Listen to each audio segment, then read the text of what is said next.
అందరికీ నమస్కారం అమ్మా.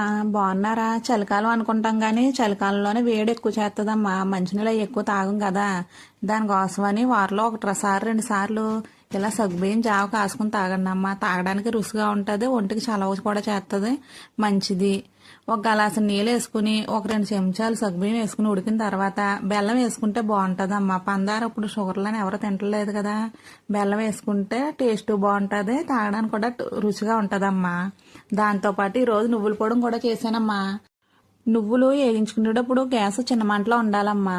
సన్న మంటలో నువ్వులు వేపుకున్న తర్వాత దాంట్లోని ఎండుమిరపకాయలు, జీలకర్ర, 2 ఎల్లుల్లిపాయ రేకలు, ఉప్పు, కరివేపాకు వేసుకుని వేయించుకోవాలమ్మా. వేయించుకుని చల్లారిన తర్వాత కొంచెం బాగా మెత్తగా కాకుండా నువ్వుల పొడి కొంచెం మొయ్యగా బరకగా ఉంటే బాగుంటుంది.